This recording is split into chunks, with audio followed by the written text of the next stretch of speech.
Mr. Hughes, the dwarf that reached the lab! They're inside the...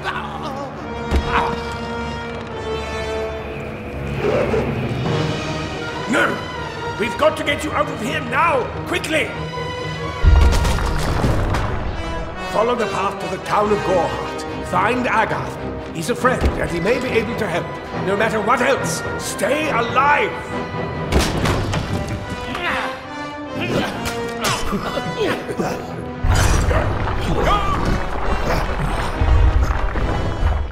Okay, Kingdoms of Amalur Reckoning. I have been playing this on the PC through Origin with a Xbox 360 controller, just because I prefer third-person games with a controller.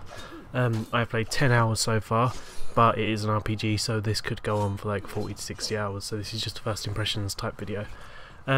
So the story of the game is that you wake up in a pile of bodies, and this well of power has revived you, and characters around you all talk about fate and destiny, and they can all see their own deaths and they know how they're going to die, but your fate is unknown, which means you can also change their fates.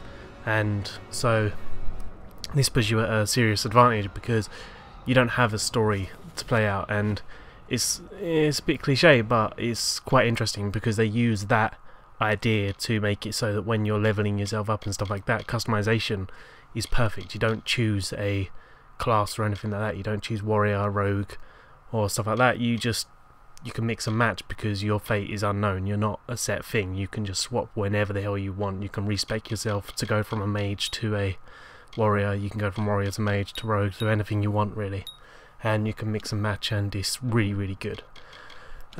Side quests, there are loads of side quests in this game.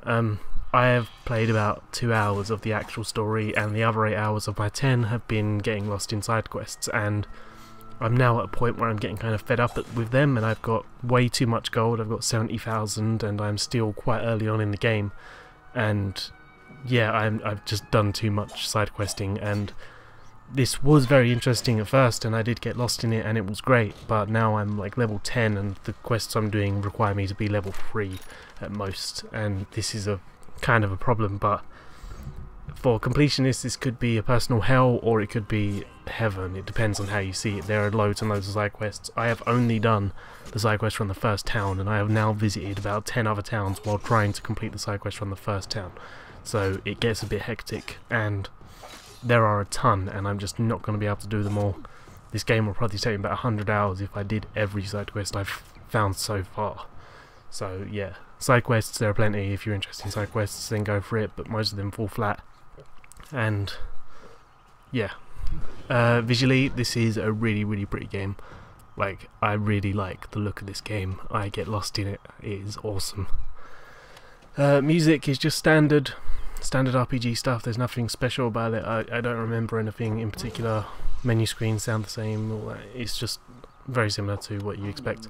Voice acting, almost every character I've met is voice acted. I don't think I've met one that isn't yet, which is quite good. I'm impressed because, as said, there's like 100 different side quests and each one of them has a voice actor to it telling you their story, which is awesome.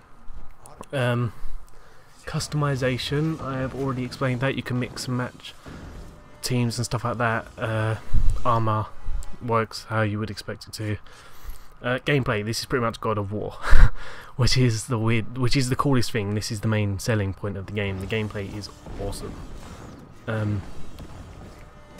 Yeah, basically the same way Mass Effect took sci-fi RPGs and then added third-person shooter to it.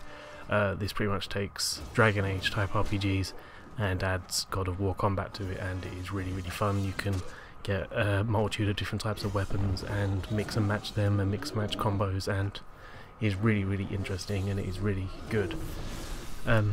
Difficulty, this is very, very easy, which is a big problem actually.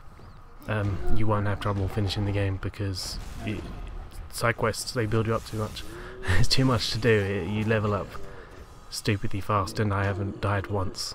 And also, special bonus, Mass Effect armor. If you have played the Mass Effect demo before you play the game, then you will go into a town and there'll be a special delivery for you and you can have Mass Effect armor, which is awesome. And that's it. It's a good game. You should try it out. Thanks.